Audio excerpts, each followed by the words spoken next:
Muy buenas noches, amigos y amigas que me ven por este medio y que escuchan mis historias.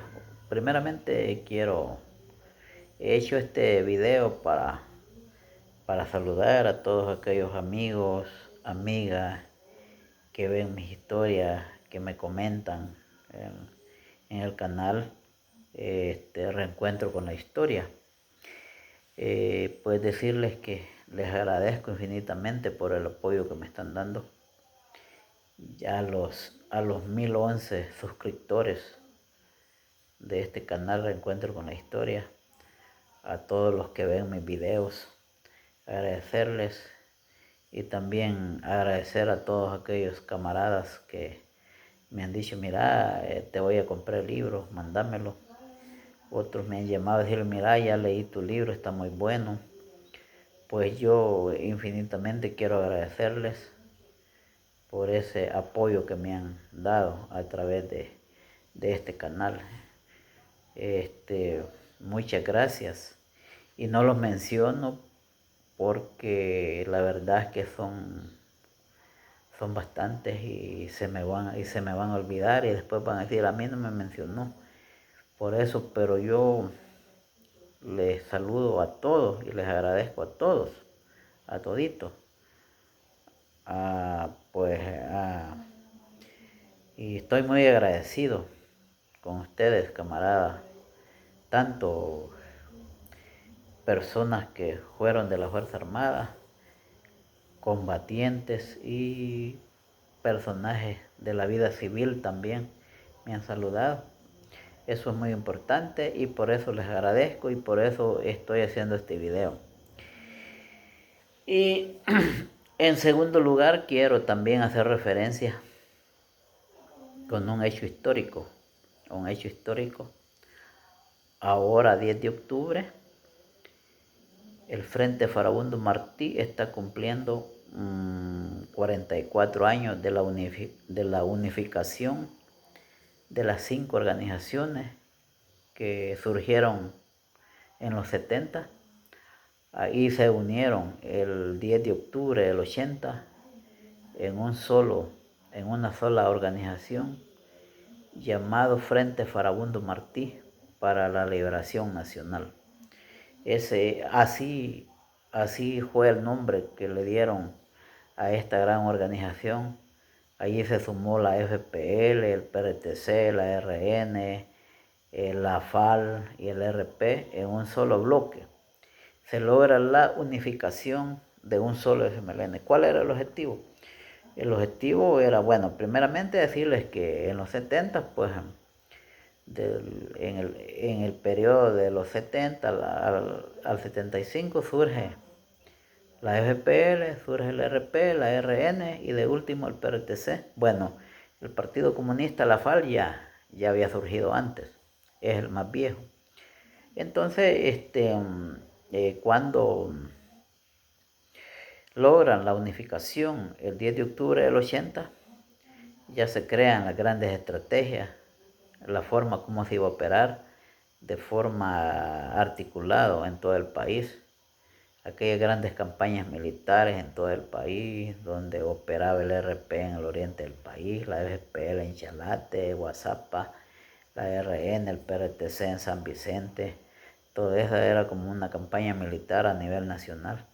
Eso era el objetivo de una articulación de las 5 organizaciones: coordinar esfuerzos, hacer trabajo político y que todo lo que se hacía pues era como FMLN, ya no se decía las FPL, antes operaban individualmente. Entonces ese era el objetivo y por eso es que quiero recalcar que ahora estamos cumpliendo 44 años de esa unidad. Ya a partir de esa estrategia de la unificación de las 5 organizaciones en un solo bloque, ya sí, cada organización administraba y organizaba a su gente, organizaba la parte logística. Bueno, voy a hablar del RP. El RP pues tenía su frente de masa tenía su brazo armado, que era el Ejército Revolucionario del Pueblo, y su partido político, que era el PRS, Partido Revolucionario Salvadoreño. Y el Frente de Masa eran como las ligas populares 28 de febrero. Esos eran como las tres agrupaciones que había. Pero pero tenía ¿cómo se llama?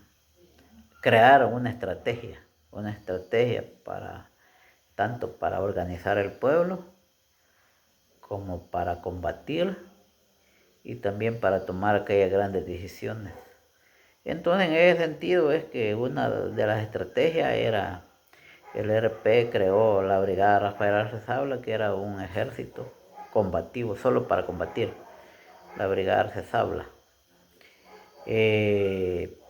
Las FPL crearon la Brigada Felipe Peña Mendoza, por ahí estaba la Salvador Arias, la Guiñada Carranza, eran como las brigadas que se habían armado en las diferentes organizaciones. Creo que solo el PRTC no tenía una brigada, y de ahí las otras organizaciones sí. Entonces esa era su forma de operar. La BRAS en el oriente del país, la FPL en Guazapa, en Chalatenango, la Guiñada Carranza en Guazapa, San Salvador, y así va.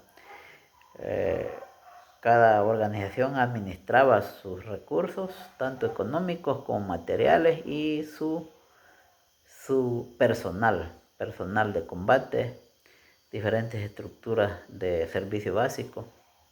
Eso era. Entonces, pues así se operaba, y en esa estrategia política militar es que se conduce hasta el 84, con toda una serie de operaciones militares en todas partes del país, más que todo Chalatenango y todo el oriente del país, y se dan las grandes batallas. Por ejemplo, estoy haciendo un resumen, las grandes batallas, por ejemplo, la batalla del Moscarrón, la batalla de San Felipe, la campaña de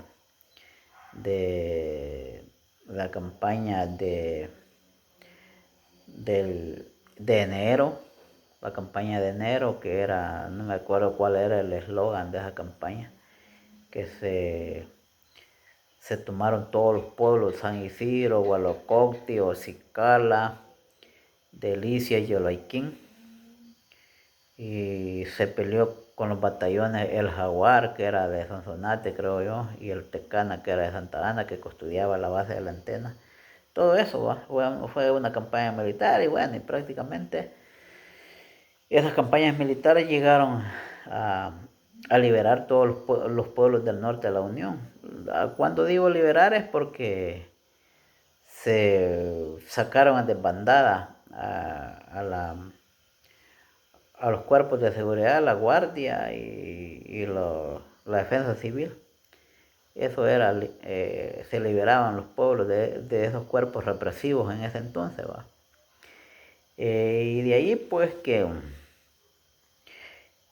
los fuertes combates cuando venían operativos a Morazán, cuando entraba el Belloso, cuando entraba el Atlacate, el Bracamonte, hasta el Atonal vino a Morazán, los paracaidistas, los batallones de Gotera, de La Unión y San Miguel, se daban grandes combates. En ese tiempo se peleaba en defensa de territorio, de terreno. Por ejemplo, cuando venía un operativo, toda la brigada de Sabla se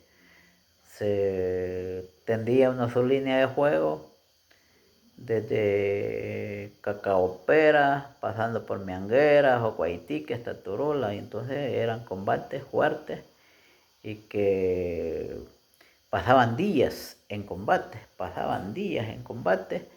y al final pues dejaban entrar al ejército. El ejército pues prácticamente casi no encontraba mucho, porque la verdad era que entraban y salían, va. Pero en ese ir y venir así también hubieron fuertes combates con los batallones especiales. Por ejemplo, el batallón Belloso vino a probarse a Morazán en San Isidro. Ahí prácticamente perdieron una compañía de Recóndor. Ajá, una compañía de Recóndor. Y combatieron casi en un 60% con milicias.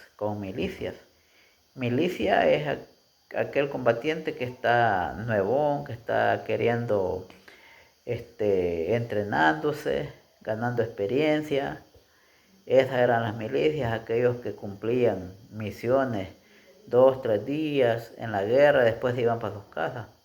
Entonces había gente de esa calidad. Y con esa gente se topó el Belloso y aguantaron ahí en San Isidro, aguantaron. Luego el batallón Atlacat una vez quiso entrar en secreto desde el Cacahuatique, Piedra Luna, bajaron a Delicia, a Poza Honda y subieron a Agua Blanca al Cerro del Fuego. Porque el objetivo era creo que era juramentar la novena compañía, el batallón Atlacat. A Monterrosa se le había metido en la mente que tenía que juramentar una compañía del batallón Atlacat, donde se juramentó la brigada Arcezaula en el llano a la estaca de Agua Blanca de Cacahuapera. Entonces él quería demostrarle al alto mando y a todo lo que lo tenían, pues, ¿cómo se llama? El Pentágono. Él quería demostrarle que había juramentado la novena compañía del batallón Atlacat en Agua Blanca, y donde se juramentó la brigada Rafael Arcezabla. Esa era su mentalidad. Y bueno, lo hicieron, ¿va? Porque entraron, pero lo que les quiero decir es que se plantaron el Cerro Fuego y todas las elevaciones de Agua Blanca, pero una unidad de la cuarta sección de la brigada Rafael Arcezabla, la cuarta sección era una unidad especializada, infiltró las posiciones del Cerro Fuego y les aniquiló casi un escuadrón completo. Les recuperaron armamento, les capturaron 3 prisioneros. Que los prisioneros yo los vi, andaban unos uniformes bien camuflajeaditos. El Atlacat andaba un uniforme camuflajeado oscuro. Ajá. Al principio, ¿va?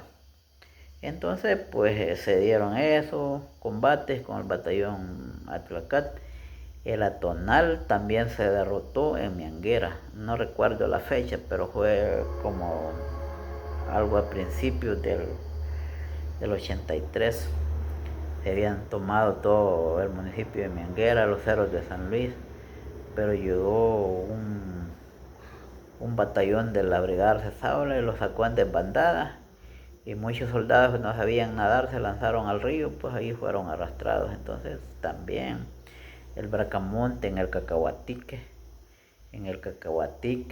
hubieron fuertes combates con ellos, pues también creo que en esos combates por Guatajeaba un helicóptero que estaba apoyando al Bracamonte se derribó ahí también. Prácticamente pues hubieron muchos combates y ya no digamos con el Arce. Bueno, el Arce pues como era uno de los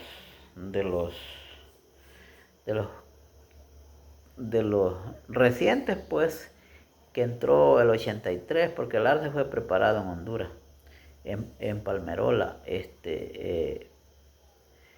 Fue uno de los que combatió menos con la brasa, con la brasa, porque prácticamente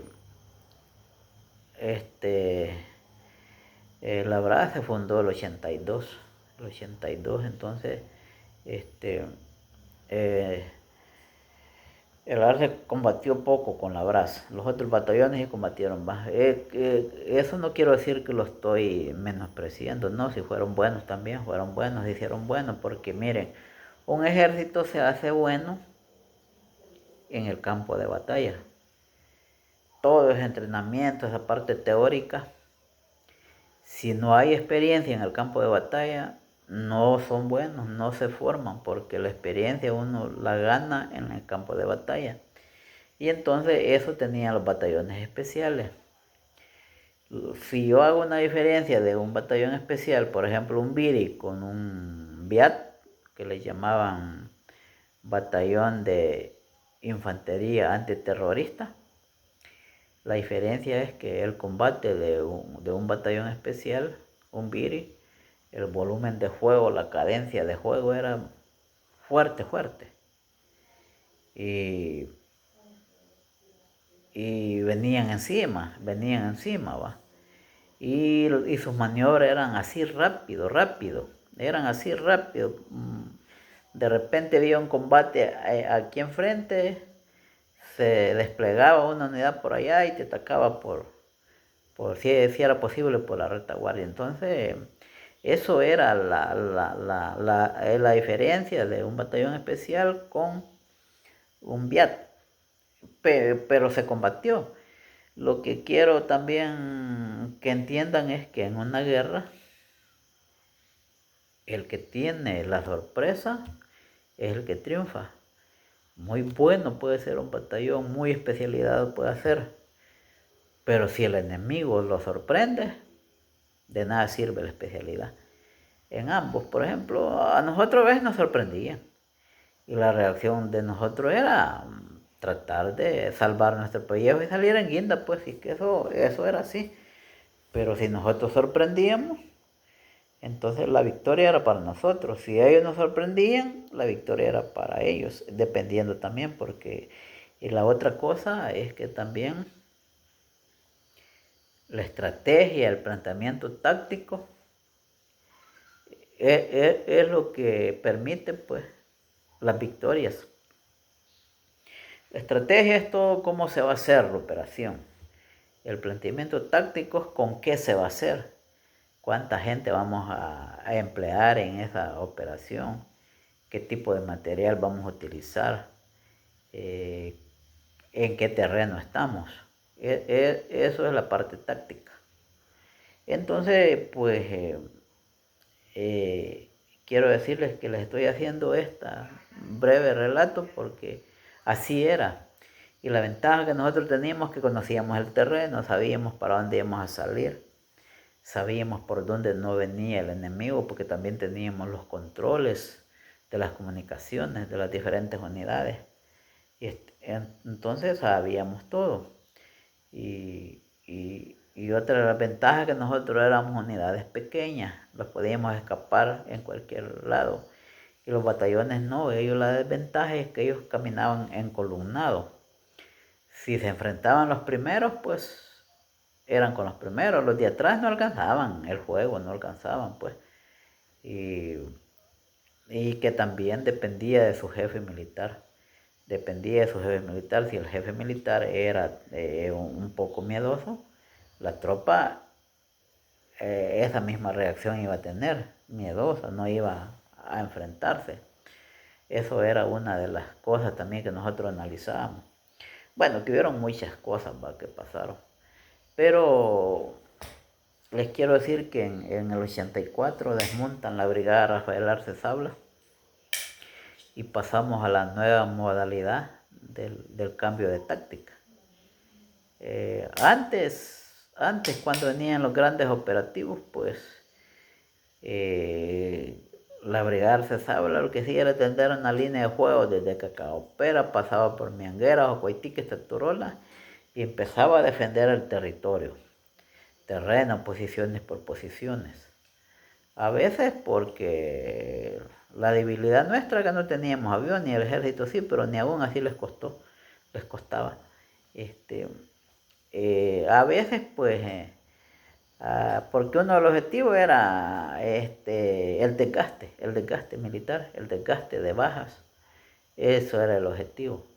Claro que somos de carne y hueso y que más que todo siempre habían bajas en ambos lados, pero era más de ellos, del ejército, eran más.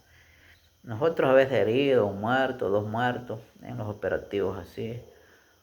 Y el otro problema que nos afectaba a nosotros también era la aviación, los roqueteros, porque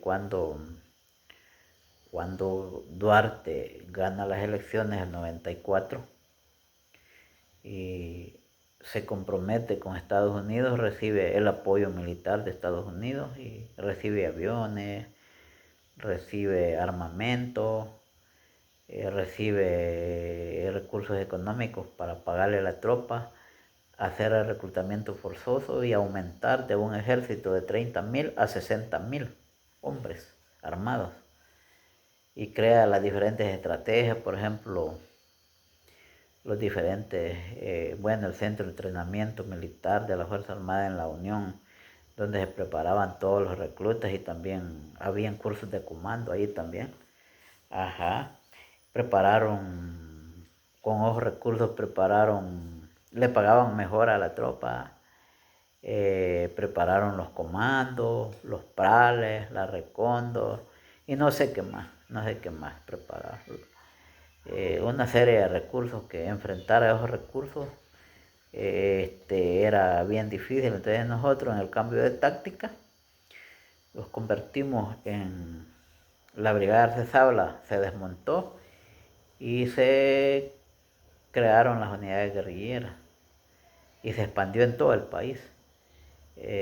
Casi en la zona occidental casi no, pero sí llegaron hasta el RP, tuvo gente en Guazapa y en el volcán de Santa Ana.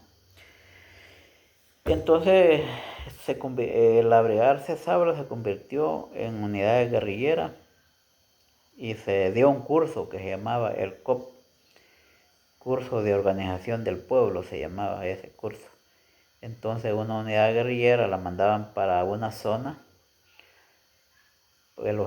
Tenía dos objetivos. Uno era enfrentarse con el ejército, desgastarlo con bajas y también organizar al pueblo en la parte logística, en la parte de apoyo de materiales, producción, incorporación de nuevos jóvenes a la guerrilla. Todo eso fue el trabajo que se hizo, la organización del pueblo. Entonces pasó todo eso y entonces en ese tiempo pues era bien difícil porque ya los combatientes como que habían perdido, se les había bajado la moral. ¿Por qué? Porque decían ellos, bueno, ya no tenemos grandes combates, no tenemos capturas de soldados, recuperamiento de materiales bélicos, nada. ¿Qué hacemos ahora? Una unidad guerrillera estaba compuesta por un jefe, un radista, un brigadista, que era el que se encargaba de la parte médica, y los combatientes, de 2 combatientes o 3, va. Esa era la unidad guerrillera. Esa unidad guerrillera tenía que ir a buscar al ejército donde lo encontrara, a hacerle un par de bajas y salir rápido. Aparte de eso que estaba el complemento de todo el armamento popular, el explosivo cazabobos, las minas cazabobos, las minas quitapié, estaba también los abanicos para las emboscadas, se crearon los morteros caseros, por ejemplo el seco y el que le ponían papayas del 81. No, al gordo, el gordo y el seco. El gordo era un tubo más, el diámetro era más grande, por eso le decían el gordo, un tubo galvanizado que le adaptaban una papaya del 81 y esa pues la disparaban a través de una batería. Y el seco era un tubito más delgado que tiraba papayas del 60. Entonces, por eso le decían así, a esos morteros le tenían miedo. Los soldados, porque eran tremendos bombazos. Entonces todo eso se implementó para tratar de enfrentar a todo ese armamento bélico que venía encima de nosotros. Yo recuerdo que a veces de repente oíamos que salían helicópteros de Osicar, 3, 4, 5 helicópteros, y venían a tirar tropas aquí a la zona controlada. Entonces uno decía, bueno, en el caso mío, que era una hipótesis, puchica, ¿qué estará pasando? Pues si es que el ejército está viniendo a la zona controlada y los venían a tirar a las 9 de la mañana y los venían a recoger a las 5. Era como Esa táctica la utilizaron en Vietnam. La utilizaron en Vietnam. El heli transportado le llamaban, que tiraban tropas así de repente en la zona controlada, y eso, el impacto psicológico para nosotros era tremendo, porque decíamos, puchica, va, ¿cómo que está funcionando la guerra hoy? Pues, ajá, y luego que los helicópteros, que la avispita, todo eso, ¿va? Que también eran medios aéreos de combate. Pero aún así le hicimos frente y mejoramos el planteamiento táctico. Hicimos una serie de operaciones militares que era con el objetivo de demostrar que teníamos capacidad combativa. Si bien era cierto, no defendíamos territorio, que hay grandes líneas de juego, combatir con los batallones, pero hacíamos grandes operaciones, y por eso quiero llegar también en hoy 10 de octubre, también quiero hacer memoria al ataque al Centro de Entrenamiento Militar de la Fuerza Armada en la Unión, el CENFA. Miren, el CENFA se dio en ese marco de el refuerzo económico que recibió el gobierno de El Salvador para mejorar la Fuerza Armada. Se crea el Centro de Entrenamiento Militar de la Fuerza Armada en la Unión, ahí en la cooperativa El Pilón. Pero allí entrenaban a los reclutas y también entrenaban comandos. Pero nosotros, el RP crea las fuerzas especiales. Las fuerzas especiales, una vez desmontaron la BRAS, escogieron los mejores combatientes más destacados, aquellos jóvenes que tenían una mística súper buena, los escogieron y los metieron, los entrenaron como fuerzas especiales, un entrenamiento físico, técnico, que requería un entrenamiento de sobrevivencia muy pesada. Había que aprender ¿cómo se llama? A infiltrar, a hacer golpes de mano, y que para todo eso había que hacerlo en la práctica. Aparte del entrenamiento técnico, físico, psicológico, estaba la práctica. La práctica, por ejemplo, cuando yo me preparé en esa fuerza, para nosotros era oportuno cuando habían operativos en el norte de Morazán, porque ahí hacíamos las prácticas en los cerros, cuando ellos se quedaban a dormir ahí, nos acercábamos a explorar, y luego pues el accionar militar, va. Esa era una oportunidad para nosotros, porque si no había operativo teníamos que ir a hacer la práctica hasta Ocicala, allá al sur del río Torola, donde estaba la tropa. Teníamos que ir hasta allá. Entonces para nosotros era ventaja que hubieran operativos, porque aquí hacíamos la práctica, aquí cerquita, y los andábamos buscando en la noche. Ajá, entonces eso hacíamos. Entonces cuando se crean las fuerzas especiales a finales del 84, y se crea el primer grupo de fuerzas especiales. De todos esos combatientes que escogieron, los formaron, los especializaron, y claro que era un entrenamiento riguroso, tremendo, físico, desgaste físico, pero sí que nos daban buena alimentación, eso sí. Bueno, yo no estuve en los primeros, pero sí llegué ahí después, pero sí tengo, cuando uno entraba a las fuerzas especiales le contaban todo el historial de la unidad, tanto entrenamiento como operaciones, y en esa parte nos contaban cómo eran las operaciones que se hacían. Por ejemplo, el primer grupo de fuerzas especiales que creó el RP acá, que fue integrada a la cuarta sección, a esa unidad, pues recibieron todo un entrenamiento casi de 6 meses, y lo último que tenían que hacer era ir a atacar un cuartel para poder ser de fuerzas especiales y demostrar que sí, el aprendizaje, el entrenamiento que habían recibido era efectivo, y a partir de allí se iban a considerar fuerzas especiales, y por eso decidieron atacar el Centro de Entrenamiento Militar de la Fuerza Armada en la Unión, Uno de los objetivos era demostrar que habían fuerzas especiales y que se podían infiltrar a cualquier lugar. Y el otro objetivo era dar un golpe moral al ejército para que ya no los reclutas por lo menos abandonaran el ejército, se fueran para sus casas o para otro lado y que les diera miedo ingresar. Entonces ese era uno de los objetivos. Era estratégico eso, era un plan estratégico para darle golpe moral al alto mando.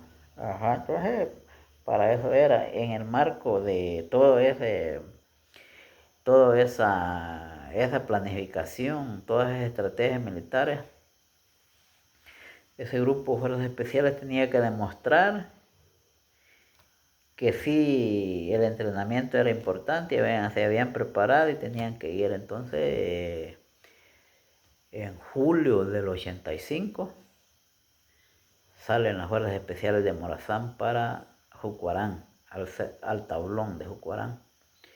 Y de ahí comienzan, al mando del comandante Raúl Mijango, de ahí comienzan a salir diferentes grupos, a hacer reconocimiento del terreno a la Unión.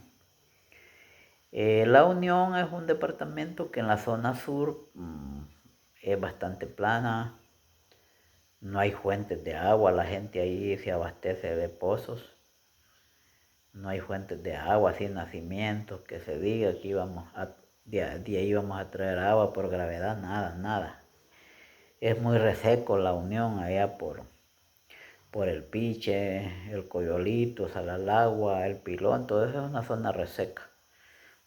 Entonces, del tablón salían las diferentes unidades a explorar las rutas de acercamiento al cuartel de la Unión. La ruta era el Capulín, la Nariz del Diablo, la Marañonera, Tierra Blanca. Allí habían dos rutas. Una era el Zapote, Salalagua, el Coyolito. La otra ruta era el Piche, la Maquigua, y salían allá a Piedra Blanca, a Conchagua. Esas eran las dos rutas. Yo conocí las dos rutas porque después estuve explorando el CENFA, que yo lo voy a contar aparte de esto que estoy relatando ahorita. Va a ser otra historia que yo voy a contar en lo que yo estuve metido ahí.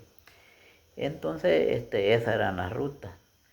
Y como esa zona era reseca y todo eso, había que ir abasteciendo poco a poco con comida y agua por la zona, la ruta. Entonces, se definió que el 10 de octubre del 85 iba a ser el ataque en honor a los 5 años de fundación del Frente Farabundo Martí para la Liberación Nacional. Era el aniversario, el quinto aniversario, se definió ese ataque. Entonces, el cuartel del Centro de Entrenamiento Militar fueron infiltradas por las unidades de fuerzas especiales, 60 combatientes en diferentes direcciones, pero las direcciones más importantes era norponiente y suroriente, allá por la línea del tren. Yo conocí todo eso alrededor de ese cuartel porque estuve explorando el 88. Entonces, el puesto intermedio para esa operación era la Marañonera. Allí iban a descansar allí, de ahí se iban a movilizar temprano en la noche para el cuartel y en esas dos direcciones. Miren, el cuartel fue infiltrado. Algunos dicen que he escuchado y hay algunos videos yo por ahí que fueron trabajadores, otros dicen que fue atacado con mortero 81. Pues no, miren, si hubieran sido los trabajadores que estaban allí trabajando, porque en ese tiempo estaba nuevo el cuartel, la infraestructura era improvisada mientras hacían toda la infraestructura ya de concreto y hacían toda como el perímetro con casamatas y garitones. Entonces, miren, si hubiera sido esa compañía que dicen que, digamos pues, si hubieran sido esos trabajadores que trabajaban con esa compañía, ellos tuvieron todo el tiempo de estar ahí adentro en confianza, bien pudieron dinamitar todo el cuartel y destruirlo completamente. Pero no es cierto que fueron los trabajadores, no, eso no es así. Tampoco es cierto que fue atacado con mortero 81, no, eso no es así. Infiltraron los combatientes de fuerzas especiales para pasar la prueba que eran miembros de fuerzas especiales, tuvieron que infiltrar. Y por el único lugar que infiltraron fue por el túnel que está al norponiente. Allí hay un desagüe, yo estuve explorando allí después, hay un desagüe como una quebradita. De allí un poco al norte está el polígono de tiros, por ahí nos metíamos nosotros. Por ahí había un túnel, por allí infiltraron los combatientes y superaron todos los obstáculos que habían ahí de alambradas y entraron para adentro ya con todo el explosivo que llevaban. Entonces, y la otra unidad entró por la línea del tren. Pero aparte de eso también iban unidades de fuerza regular de apoyo por cualquier situación que se complicara para amarrar fuego, porque podía venir también refuerzos de la Unión o de otro lado. Entonces también las fuerzas especiales se acompañaban de unidades de fuerza regular para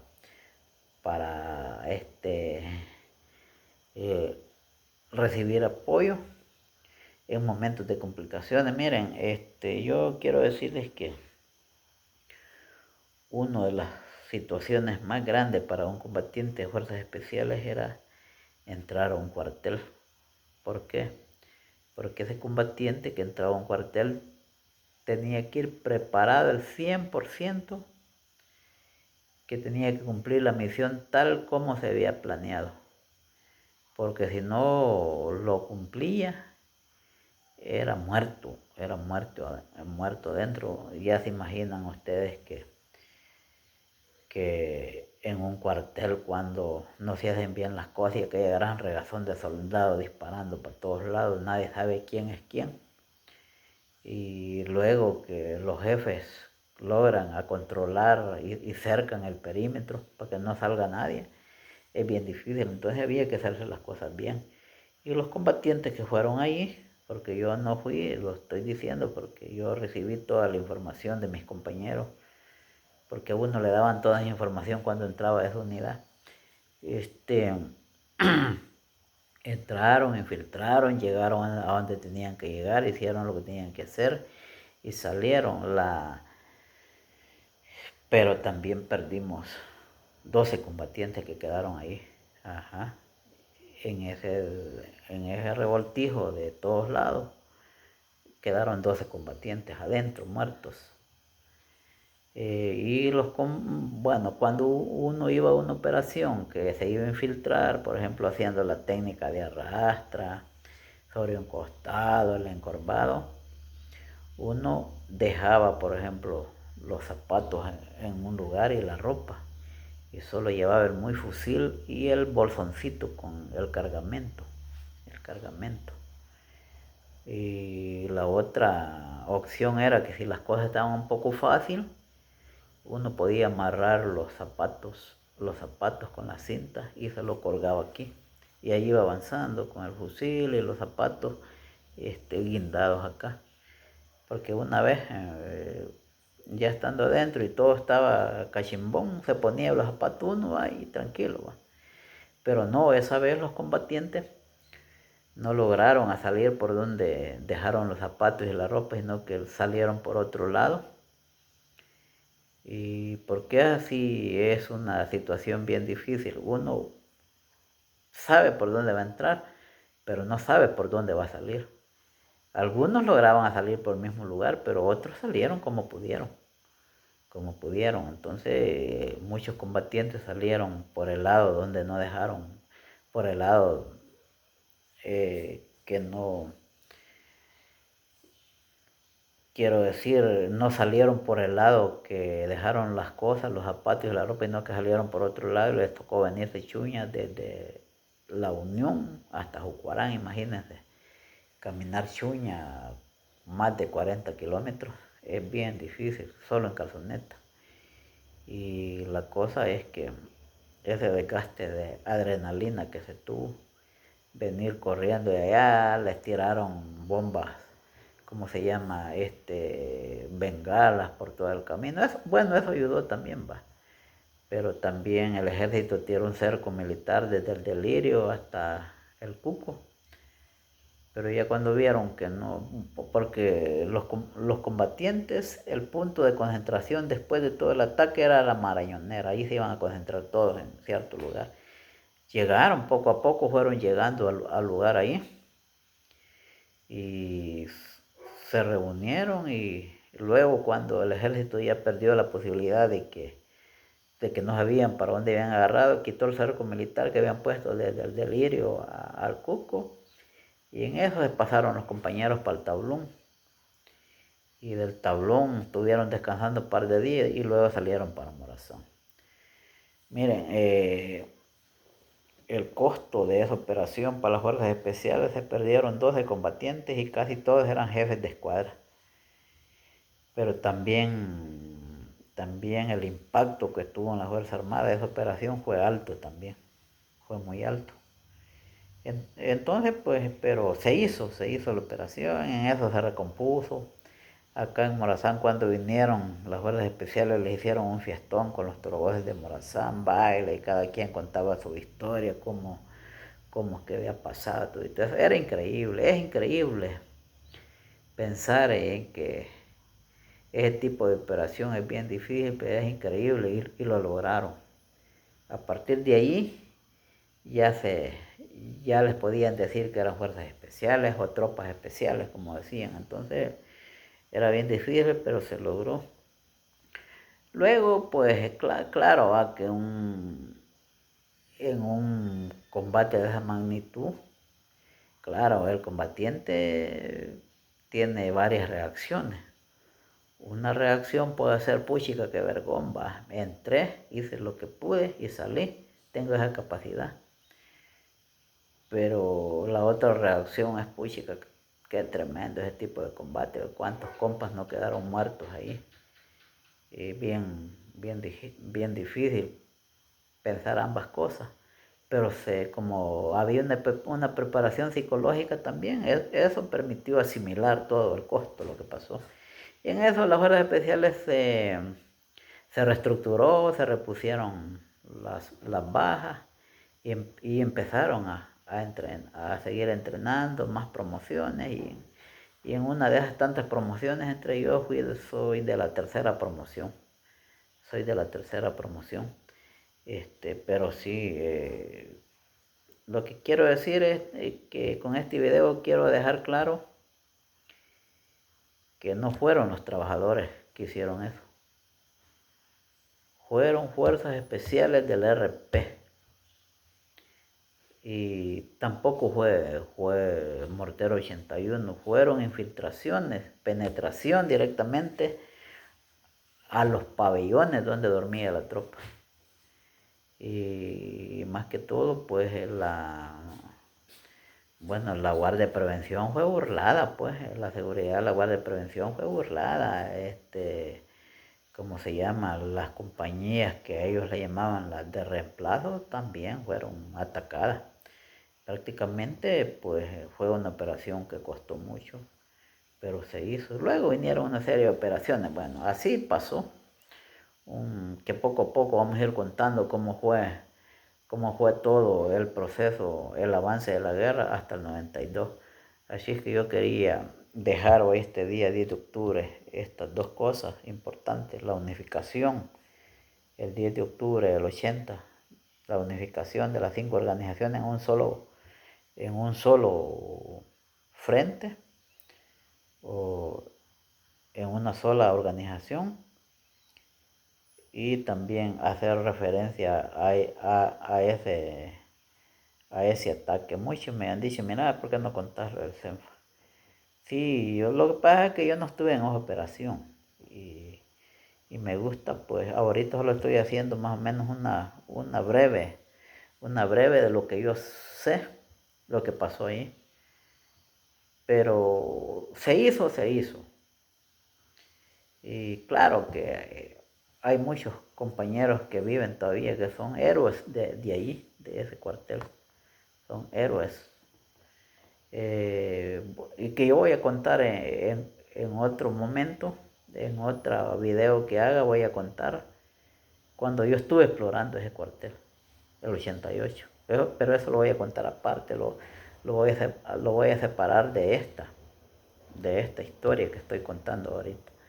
Así es que les agradezco mucho a todos los camaradas que ven mi video, pues eh, sabemos que no estoy contando mentiras ni invento, todo lo que estoy diciendo es una realidad y pasó. Así es que ahí estamos, ahí estamos. Gracias, gracias a todos los que me saludan, me comentan, me llaman para felicitarme por la historia, pues porque la verdad es que tampoco nosotros fuimos, bueno, éramos de carne y hueso y que en cualquier momento podíamos fracasar.